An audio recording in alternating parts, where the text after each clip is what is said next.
As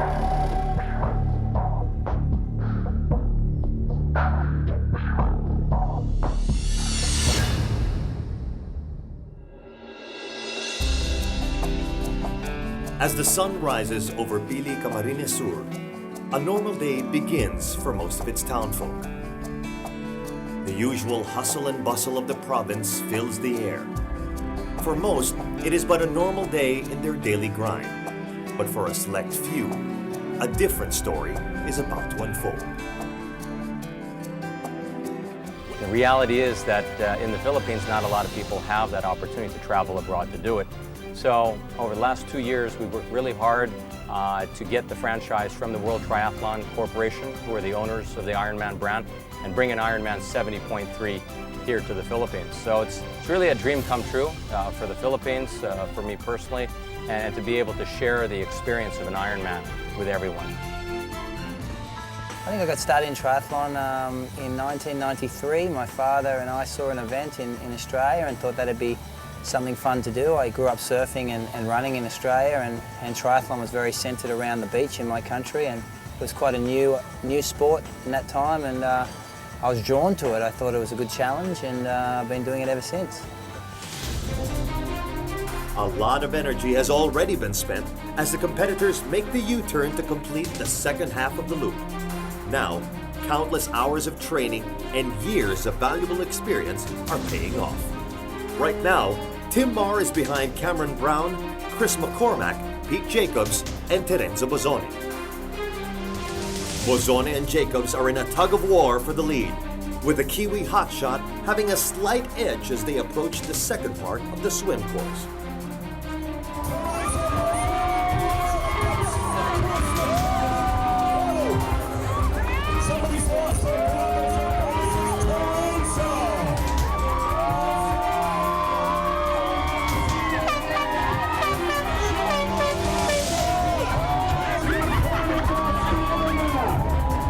On the transfer to the second swim, Bozzone emerged first from the big lake, but decided to stay alongside Pete Jacobs, who's considered the top swimmer in the fold.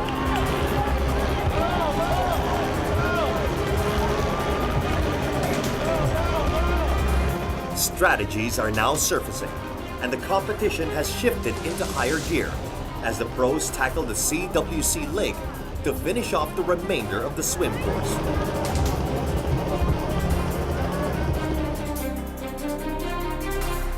The unique feature of this race is obviously the swim course back here on the wakeboarding course. And that's going to be real interesting for the athletes and real exciting for spectators. I guess the race will evolve in one of two ways. Either it's going to be very controlled on the bike, and half of the run the group will stay together because of the heat. Or there might be Pete Jacobs, who's a good swimmer. I think I could try and stay on his feet. We might get a bit of a gap in the swim, and who knows, maybe get away on the bike. Pete Jacobs proved to be the fastest swimmer in the competition. The Australian led the first wave of competitors out of the water with a time of 24 minutes and 42 seconds. Right behind him are Terenzo Bozzone, Chris McCormack, Cameron Brown, and Timothy Marr. All are still very much in contention. Me personally, I'm very, very hard on myself. I expect a lot from myself, and quitting's just not part of my vocabulary. A new leader has emerged on the bikes. New Zealand's Cameron Brown is in front early on and looks very intent on getting more space between him and his peers. Behind him is Pete Jacobs, and a third is 36-year-old Chris McCormack. I think my success during my career, a lot of people, actually some of the young guys here, pointed out that I've had the longest professional career of pretty much any triathlete, of our era. And I think my success has come from the fact that I love the sport. I came to the sport I didn't come to triathlon to be a professional athlete. I was drawn to triathlon because I enjoyed it. I enjoyed the people who do it. I enjoy the lifestyle that's associated with it. And I think my secret is the enjoyment. I've loved every minute of the sport, and I actually dreading the day when I won't be able to race at a competitive level again because I'm too old. At the moment, McCormack can continue to do what he does best, but he has to do it against 4 of the world's toughest. In the men's professional division, the race is still too close to call. Chris McCormack, Tim Marr, and Pete Jacobs can still pretty much push the pace anytime to catch up to the leader, which right now is the defending half Ironman champion, Terenzo Bozzone. Jacobs passes by Bozzone to take the lead. Any of the pros can take over the race at this point. It may just boil down to who wants it more or who loves the sport the most. I think you see success in the people who tend to love what they're doing when it becomes a chore and you don't want to get up for that bike ride or you don't want to do it. I mean, whether you're a professional or an amateur, it's the same. I think that the key to success is not being quantitative in your training, not worrying about miles or how far or how many kilometres you've done, but more how good, the quality and the enjoyment you had while you're doing them.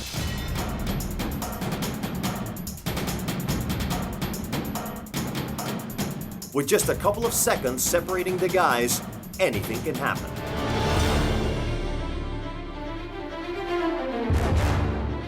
Back at the men's pro division, the race order remains unstable and the pack continues to stay close. As they reach the turnaround point, it's Brown who's leading the charge, with the rest of the group just close behind. Brown holds the top spot for a while, dictating the speed and tempo of the race. Other competitors are staying on his tail, refusing to give the leader a comfortable lead.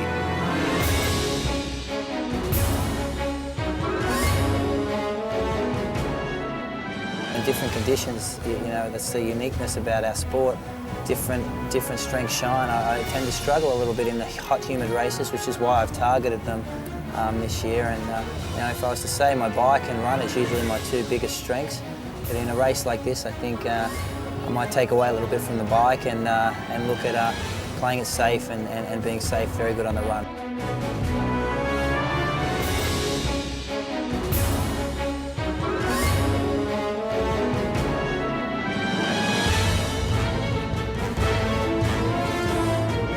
As the group clears the last mile of the bike track, it's still unclear who holds the advantage. As they head back to the complex, the outcome of this competition will be in favor of the ones who save up enough strength for the last and most arduous part of the race. As the pro men approach the CWC park, it is Bozzone leading the group. Other competitors are hot on his tail, with no clear sign on who has the upper hand.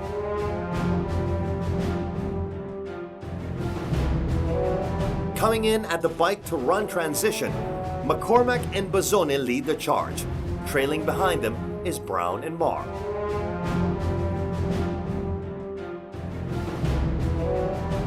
I think, what gives me the edge race day is, 20 years doing the sport, I guess, and 13 years, my experience is very, very good. I'm tactically very astute, and I think the other guys are always wondering where I am, which is always a good thing. Whether I'm behind, they're wondering where I am, and if I'm in front, they know, it's always good when people are wondering what you're doing and they lose focus on themselves. If that's the scenario, then it's going to be very, very interesting come the run when you've pushed it a lot harder to stay out in front.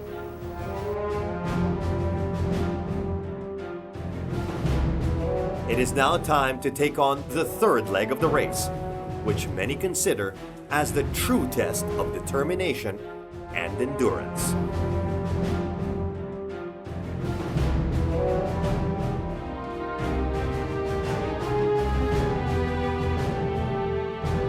My strength is my ability to do the three disciplines very good. My experience and my competitive desires. I think I'm one of the most competitive people that have ever done my sport. I hate to lose. After swimming 1.9 kilometers and biking 90 kilometers, you've got to have enough energy to keep on running the remaining 21 kilometers of the race. And in this competition, the last stretch was dominated by two individuals. People do things for different reasons. I think people are drawn to Ironman and triathlon for many different reasons. And I think the one key thing that's attractive about our sport is everybody's a winner. And Now, there is no such thing as a quitter in our sport, you know. I think triathlon and Ironman racing is the only sport in the world where the last place finisher gets as much applause as the first place finisher. We're a tight-knit community, a tight-knit group of people, and I think that's what's wonderful. Locked in a head-to-head battle, everyone was on their toes to see who could deliver the necessary burst of strength to break away and eventually claim the title of Ironman 70.3 Philippines.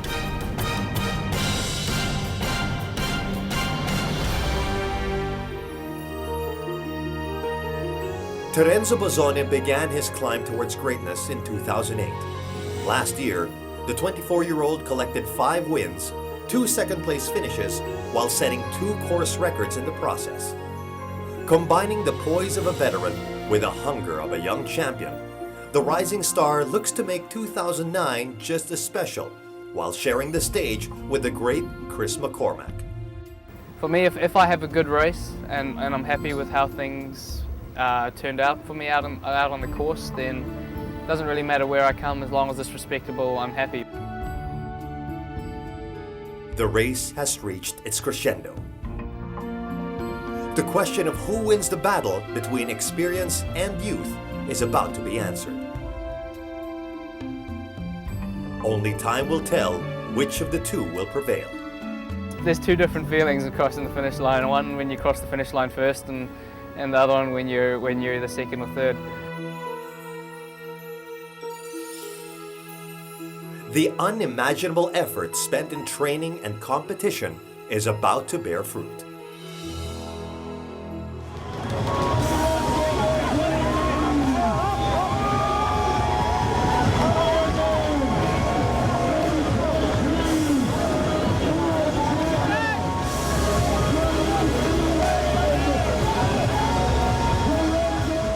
Chris McCormack is no stranger to winning, but for now, he'll have to settle for second-place honors. Finishing number 2 in the race might be disappointing for some, but for a man like Macca, it'll just serve as a motivating factor for him to keep on going.